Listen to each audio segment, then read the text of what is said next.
ಹೆಂಗಳೆಯರ ಸಂಭ್ರಮದ ಹಬ್ಬ ಗೌರಿ ಹಬ್ಬ.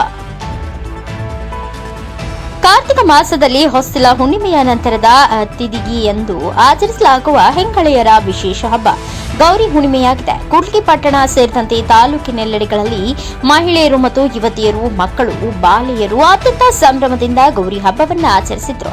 ಗೌರಿಯನ್ನ ಕೂಡಿಸಿ ಗೌರಿಗೆ ಚೆಂಡು, ಸೇವಂತಿ ಹೂವು ಹಾಗೂ ಅಂಬರ ಹೂಗಳಿಂದ ಅಲಂಕರಿಸಿ ಆರಾಧಿಸಲಾಗುತ್ತದೆ.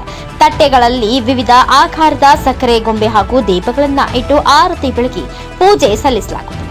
ಹಾಲ ಬೆಳದಿಂಗಳ ಬೆಳಕಲ್ಲಿ ಎಲ್ಲ ಮಕ್ಕಳು, ಮಹಿಳೆಯರು ಶೃಂಗಾರಗೊಂಡು ತಟ್ಟೆಗಳಲ್ಲಿ ಆರತಿ ಹಾಗೂ ದೀಪಗಳನ್ನು ಹಚ್ಚಿ ಗೌರಿಗೆ ಆರತಿ ಮಾಡಲು ಗೌರಿಯನ್ನ ಪ್ರತಿಷ್ಠಾಪಿಸಲಾಗಿರುವಲ್ಲಿ ತೆರಳುತ್ತಾರೆ. ಗೌರಿಗೆ ಸಕ್ಕರೆ ಆರತಿ ಬೆಳಗುವ ಸೊಬಗನ್ನ ಕಣ್ತುಂಬಿಕೊಳ್ಳುವುದೇ ಮಹಾಂತಾನಂದ. ಆರತಿಯನ್ನ ಹೆಂಗಸರು ಬೆಳಗುವಾಗ ಗೌರಿಯ ಕುರಿತಾದ ಹಾಡುಗಳನ್ನು ಹಾಡುತ್ತಾರೆ.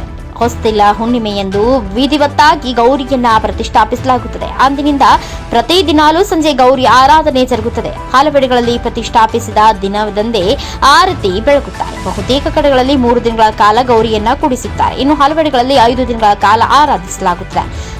ಇಷ್ಟರಲ್ಲಿ ತಮಗೆ ಅನುಕೂಲವಾಗುವ ದಿನದಲ್ಲಿ ಗೌರಿಗೆ ಸಕ್ಕರೆ ಆರತಿ ಬೆಳಗಿ ಆರಾಧಿಸಲಾಗುತ್ತದೆ. ಪದ್ಧತಿಯಂತೆ ಕೂಡ್ಲಿಗಿ ಪಟ್ಟಣದ ಶ್ರೀಪೇಟೆ ಬಸವೇಶ್ವರ ದೇವಸ್ಥಾನದಲ್ಲಿ ಹಾಗೂ ಪಟ್ಟಣದ 10ನೇ ವಾರ್ಡಿನ ಜಂಗವರ ಮನೆಯಲ್ಲಿ ಗೌರಿ ಪ್ರತಿಷ್ಠಾಪಿಸಲಾಗಿತ್ತು. ಅದೇ ರೀತಿ ಗ್ರಾಮೀಣ ಪ್ರದೇಶಗಳಲ್ಲಿ ಗ್ರಾಮದ ಪ್ರಮುಖ ದೇವಸ್ಥಾನದ ಅಂಗಳದಲ್ಲಿ ಗೌರಿಯನ್ನ ಪ್ರತಿಷ್ಠಾಪಿಸಿ ಆರಾಧಿಸಲಾಗುತ್ತದೆ. ಬಾಲೆಯರು, ಯುವತಿಯರು, ಮಹಿಳೆಯರು ಗ್ರಾಮದ ಗೌರಿ ಪ್ರತಿಷ್ಠಾಪಿಸಿರುವೆಡೆ ತೆರಳಿ ಗೌರಿಗೆ ಸಕ್ಕರೆ ಆರತಿ ಬೆಳಗುತ್ತಾರೆ. ಅಂತಿಮ ದಿನದಂದು ರಾತ್ರಿ ಗೌರಿಯನ್ನ ನಿಯಮಾವಳಿಯಂತೆ ಗಂಗೆಯಲ್ಲಿ ವಿಸರ್ಜಿಸಲಾಗುತ್ತದೆ. ಇದಕ್ಕೂ ಮುನ್ನ ಮಹಿಳೆಯರು ಗೌರಿಯನ್ನ ತಮ್ಮ ತಲೆಯ ಮೇಲೆ ಕೂಡಿಸಿಕೊಂಡು ಗೌರಿಯ ಕುರಿತು ಹಾಡು ಹೇಳುವ ಸಂಪ್ರದಾಯವಿದೆ. ಗೌರಿಯನ್ನು ಗಂಗೆ ಕಾಣಿಸಿದ ಮರುದಿನವೇ ಗೌರಿ ಮಕ್ಕಳು ಸಂಬಂಧಿಕರ ಮನೆಗೆ ತೆರಳಿ ಕೋಲಾಟ ಆಡುವುದು, ಆರತಿ ಬೆಳಗಿ ಅವರಿಂದ ಉಡುಗೊರೆ ಪಡೆಯುವುದರ ಮೂಲಕ ಹಬ್ಬವನ್ನ ಬಹು ಸಂಭ್ರಮದಿಂದ ಆಚರಿಸಲಾಗುತ್ತದೆ.